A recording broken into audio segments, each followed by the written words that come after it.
The National Black Golf Hall of Fame celebrates and honors exemplary achievements of blacks in the golf industry. The organization recognizes business and community leaders, regardless of race or ethnicity, who ensure blacks are presented opportunities to participate in any facet of golf.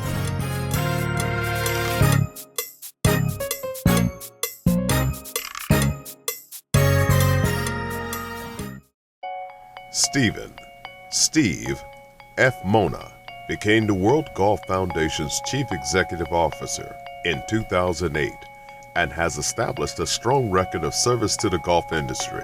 Mona's exploits have been well recognized. In 2008, Mona was inducted into the Tri-Valley San Francisco Bay Area Sports Hall of Fame. The International Association of Golf Administrators named him their 2008 Distinguished Service Award recipient. For 13 consecutive years, Golf Inc. magazine selected Mona to its most powerful people in golf. Among the many accolades Mona has received, perhaps none stands out more than his effort to convince the World Golf Foundation's board and partners to construct a permanent African American exhibit at the World Golf Hall of Fame's headquarters in St. Augustine, Florida. At the urging of the National Black Golf Hall of Fame inductee John Merchant, Steve Mona accepted and met the challenge of an African American exhibit at the World Golf Hall of Fame. I love this game, but still, I'm troubled by a level of unfinished business that gnaws at me. Simply stated, golf's American history has some holes to fill. Specifically, it fails to adequately depict and define its own history related to Americans with an African heritage. We have been a part of that history, an undeniable fact. So why not include it? The World Golf Hall of Fame will begin work in the immediate near future to create a special exhibit that will chronicle the story of the African Americans' journey in golf in the United States.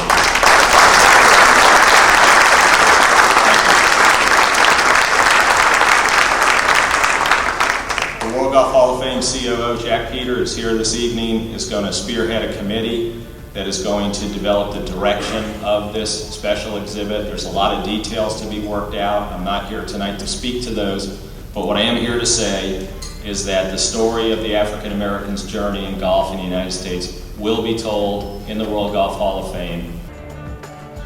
It was under Mona's leadership at the World Golf Foundation that a permanent exhibit honoring African American contributions to the game of golf became a reality at the World Golf Hall of Fame.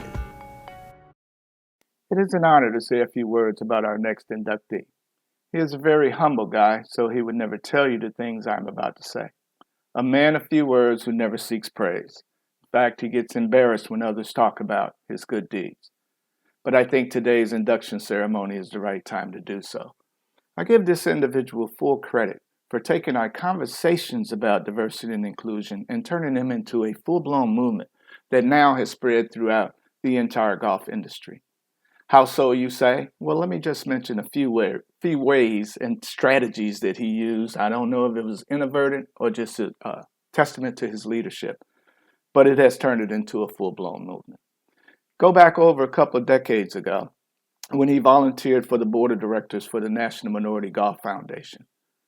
There he got to know giants who have now deceased in our diversity and inclusion movement, giants like John Merchant, Barbara Douglas, Lou Horn, who helped fuel that passion inside of him for this diversity and inclusion movement.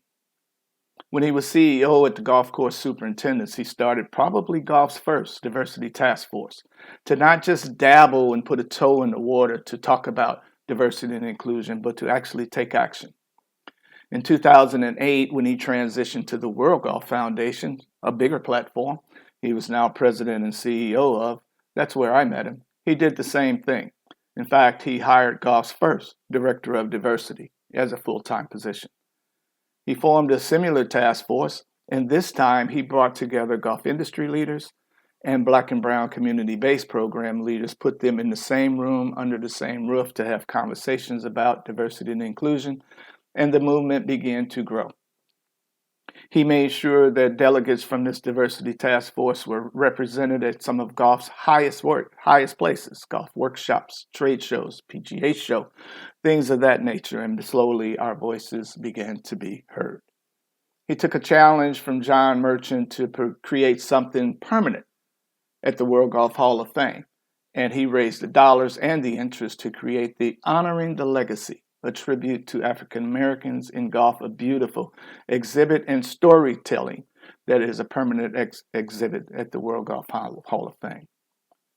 Because of him, he paved the way for these delegates to now start to meet and talk with commissioners at golf's highest level, commissioner of the PGA Tour, CEO of the PGA of America, president of the USGA, and the movement continued to grow in our voices and our advocacy for diversity and inclusion was better heard. He created something called National Golf Day, which is an annual event on Capitol Hill, Washington, D.C., close to the White House, to talk and advocate on behalf of the golf industry. He made sure delegates from our diversity task force were present and important at that day. There, we met with leaders in Senate, House of Representatives. We even met with the Congressional Black Caucus. So the movement now moved from a conversation to a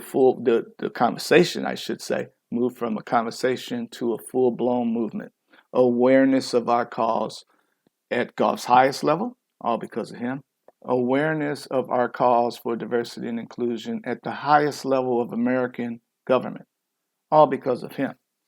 So consistent with the mission of the National Black Golf Hall of Fame, which in part says the organization recognizes business and community leaders, regardless of race or ethnicity, who ensure Blacks are presented opportunities to participate in any facet of golf. Consistent with that mission, it is my honor to welcome my friend Steve Mona as an inductee to the National Black Golf Hall of Fame.